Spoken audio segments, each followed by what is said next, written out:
Hello and welcome to the Empathy Day live page. I'm Laura from EmpathyLab and I'm here to guide you through how this page will work on Tuesday the 9th of June.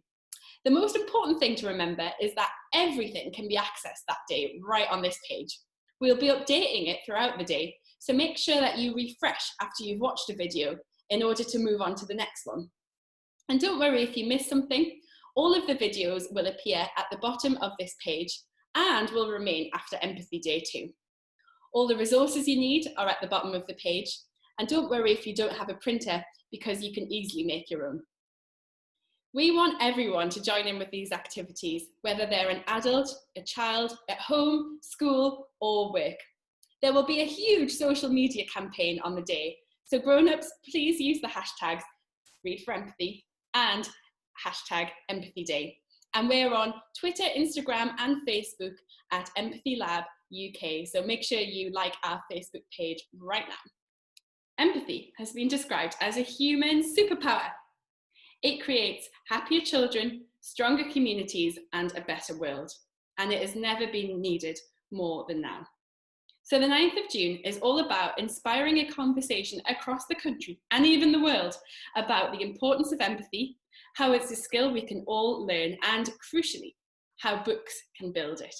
And therefore our hashtags for the day are #ReadForEmpathy as well as #EmpathyDay. We'd love anyone living with or working with children to help them join in the activities which are based around our 3 calls to action: read, connect, and act.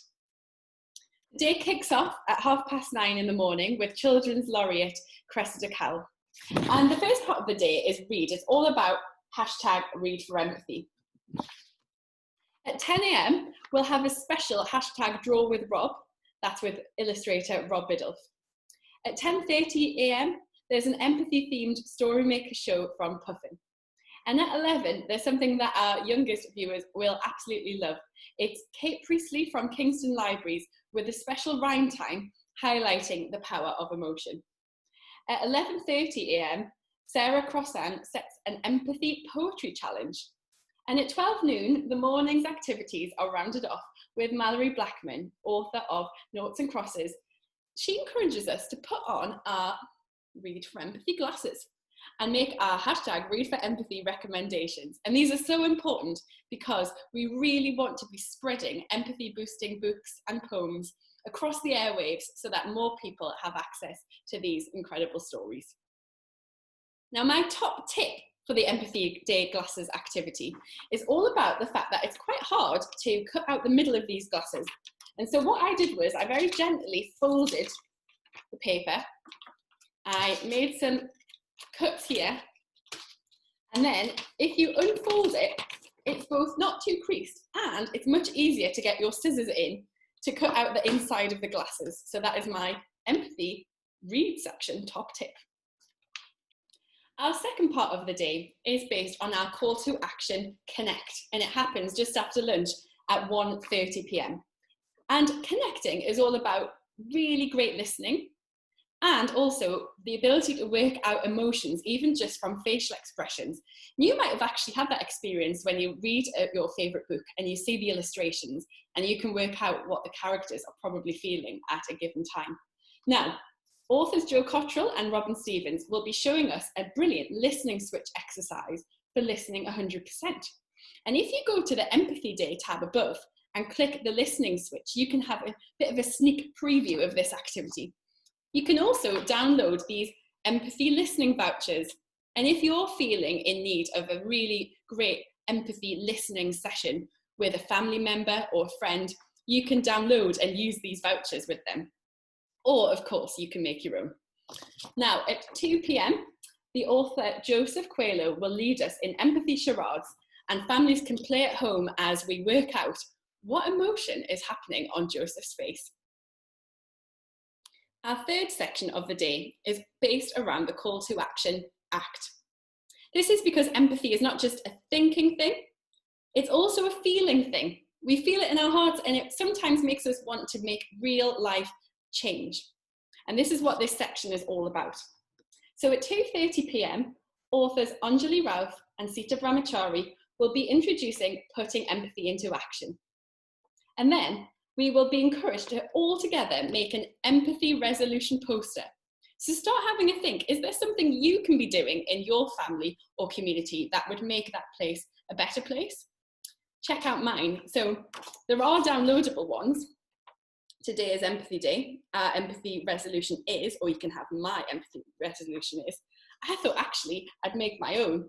So mine says, today is Empathy Day. My empathy resolution is to phone an older friend who lives alone, because that can be very challenging, can't it, in today's pandemic. Now, in the evening of the 9th of June, you're all invited to the Empathy Conversation. It's a special Facebook Live event, and it's all about the science of empathy and how books build it. It will be chaired by our founder, Miranda McKerney. We'll also have Children's Laureate, Cressida Cowell, author of Kick the Moon, Muhammad Khan, and Professor Robin Banerjee from the University of Sussex, who is a child psychologist. So it should be a really interesting conversation. Do get involved in the conversation via our Facebook and Twitter. If, like me, you can't wait till the 9th of June, you can join in our countdown to Empathy Day, which is happening right now. So if you head to the Empathy Day tab just above on this screen, you will find the different elements of our countdown. There's an awesome blog tour, there are amazing empathy illustrations being released around the theme of Read for Empathy. We also want to make sure that all children have access to empathy boosting stories. And so you'll find our empathy read alouds and our empathy shorts. And another really important tab there is the family activities pack. What exactly is our family activities pack? I hear you cry. Well, here it is. It consists of 14 really fun and empathy boosting activities that you can do in the countdown to Empathy Day from the comfort of your own home and with only a pencil and a piece of paper. There are another couple of packs I'd like to show you as well. These ones are for teachers. Okay, so there's an early years toolkit, and there's also a schools toolkit, which has some activities in it for both primary and secondary students. So teachers, if you're interested in these two, please email either primary@empathylab.uk or secondary@empathylab.uk. So get involved now via our family activities pack and on the 9th of June, because the world urgently needs more empathy, and we all have a role in understanding it better and spreading it. Please join our empathy revolution.